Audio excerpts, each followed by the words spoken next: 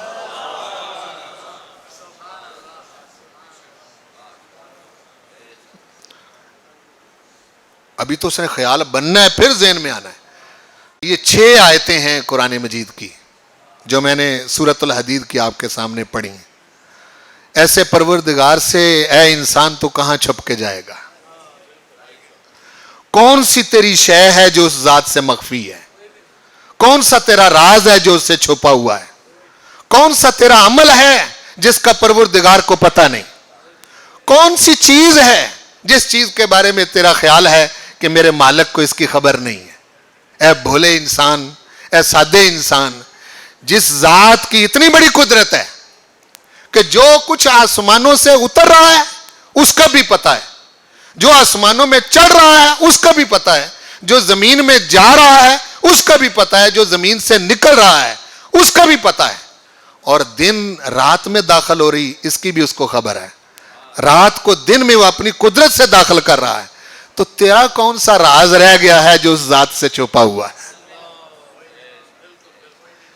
جب نہیں تو میرے خیال میں یہ جو توحید رسول کریم صلی اللہ علیہ وسلم نے بیان فرمائی، سرکار کا یہی کمال ہے کہ آپ نے باری تعالیٰ کی ذات اور صفات انسان کو سمجھا کے انسان کو اپنے رب کے قریب کیا ہے کہ جانو اس کو۔ ایسے نہیں اس برے معاشرے سے انسان سدھر گئے، ہمیشہ انسان پیروں سے سدھرتا ہے، بولو، ہمیشہ انسان پیروں سے، کہ اس کے اوپر کسی کا پیرا ہو، اور پیرا دے کون؟ پیرا آپ کا باپ دے گا، پیرا آپ کا استاد دے گا، پیرا آپ کا دوست دے گا، پیرا آپ کا بھائی دے گا، خامند کا پیرا بیوی دے گی، بیوی کا پیرا خامند دے گا، بیٹوں کا پیرا ماں باپ دیں گے، ماں باپ کا پیرا اولاد دے گی؟ نہیں، ماں باپ سے تو اپنی اولاد کا بہت کچھ چھپا ہوا ہوتا ہے، نہیں چھپا ہوا ہوتا؟ یہ پیرا اپنے اوپر محسوس نہیں کرتے، تبھی کرسیوں پر بیٹھ کر رشوتیں لیتے ہیں۔ اس کی وجہ یہ ہے کہ کون پیرا دے گا ان کے اوپر؟ یہ جتنے آپ کے حکمران ہیں، جو کچھ بھی یہ کر رہے ہیں، یہ اپنے اوپر اپنے مالک کا پیرا محسوس نہیں کر رہے۔ معاشرے کے اندر جتنے بے ایمان ہیں اور خرابیاں پیدا کر رہے ہیں، یہ اپنے اوپر کسی ذات کا پیرا نہیں محسوس کر رہے۔ اگر پیرا محسوس کریں، اس بندے کے اوپر کوئی بڑا افسر نگرانی والا نہ بٹھائیں، لیکن اگر اس کو پتا ہو کہ میرا مالک مجھے دیکھ رہا ہے، اس نے مجھے پوچھنا ہے میں کر کیا رہا ہوں، تو اس انسان کو سیدھا کرنے کے لیے کسی بیرونی دوسرے پیرے کی ضرورت بھی باقی نہیں رہتی۔ یہ وہ پیرا تھا جو رسول پاک صلی اللہ علیہ وسلم نے اپنے غلاموں کے اندر پیدا کر دیا تھا، اور وہ بدل گئے۔ ہم تو قرآن مجید پڑھتے ہی نہیں، نہ پڑھتے ہیں، نہ اپنے اوپر کوئی پیرا محسوس کرتے ہیں۔ جتنے بندے بھی ظلم کرتے ہیں، زیادتیاں کرتے ہیں، ایک دوسرے کا حق مارتے ہیں، چھینتے ہیں، اگر اپنے اوپر پروردگار کا پیرا محسوس کریں کہ مجھے تو وہ دیکھ رہا ہے میں کر کیا رہا ہوں، تو اس کے بعد کوئی حرکت باقی رہ جاتی؟ جتنے ملاوٹ کرنے والے ہیں اپنے اوپر اپنے مالک کا پیرا محسوس کریں تو کوئی شے باقی رہ جاتی؟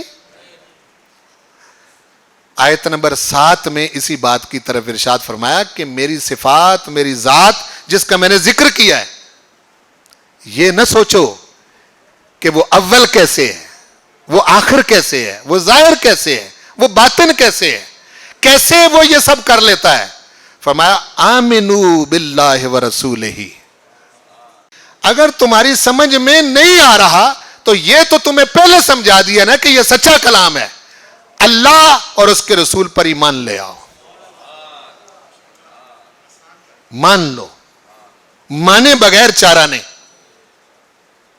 آمنو باللہ ورسولہ، اللہ اور اس کے رسول پر ایمان لاؤ، اور فرمایا وَأَنفِقُوا مِمَّا جَعَلَكُمْ مُسْتَخْلَفِينَ فِيهِ، اور خرچ کرو اس میں سے جس میں ہم نے تم کو دوسروں کا خلیفہ بنایا ہے۔ نہیں سمجھے آپ بات کو؟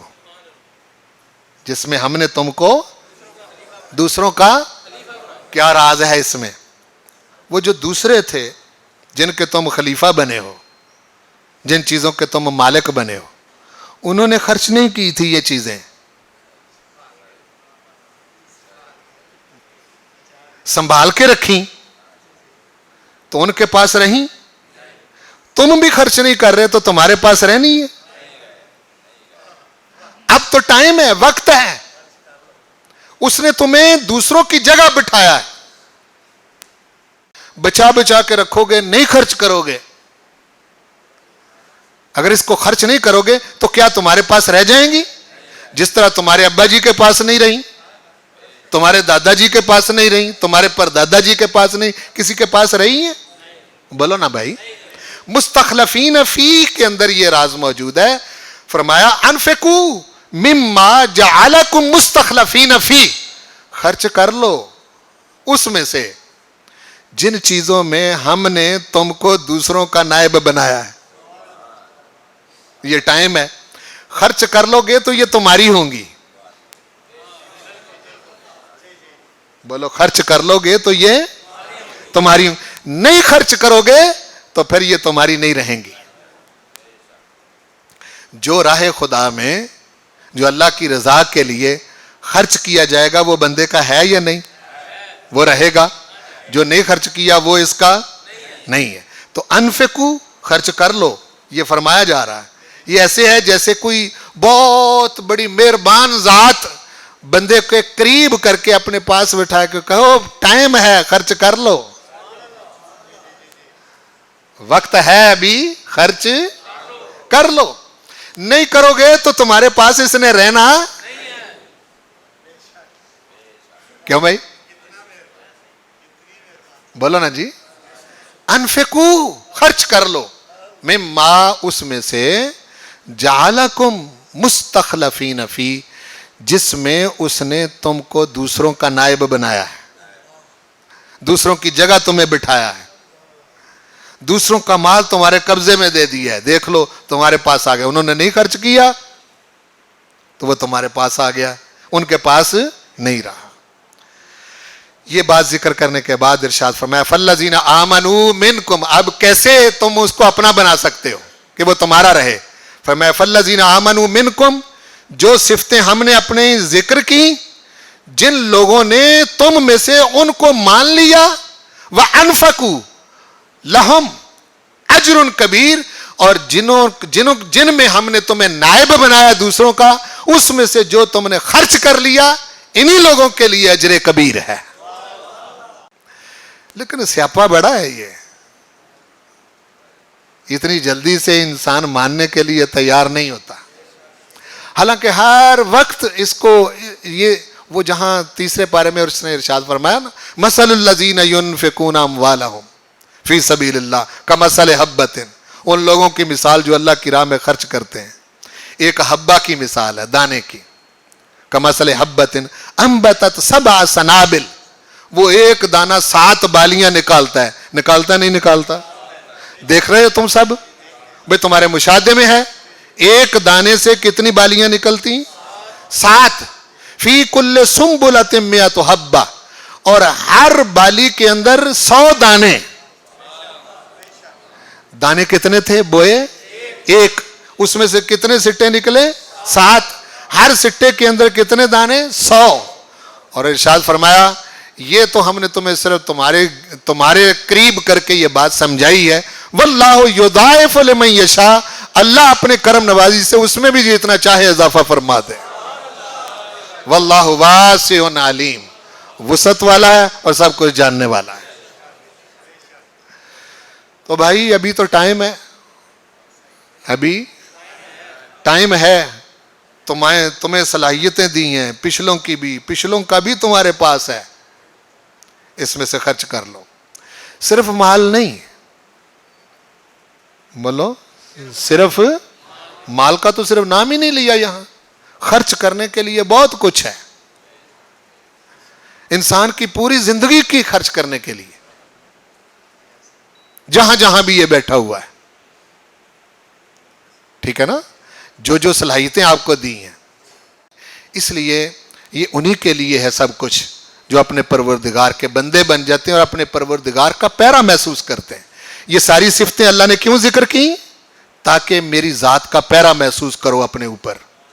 گھر میں ہو, دفتر میں ہو, دکان پر ہو, بازار میں ہو, اس ملک میں ہو, دوسرے ملک میں ہو, کہیں بیٹھے ہو, یہ سمجھ لو کہ ہمارا پروردگار ہمیں دیکھ رہا ہے. ہماری کسی حالت سے بھی وہ بے خبر نہیں ہے, ہماری کوئی شے بھی اس سے چھپی ہوئی نہیں ہے. وما علیہ الا البلاغ.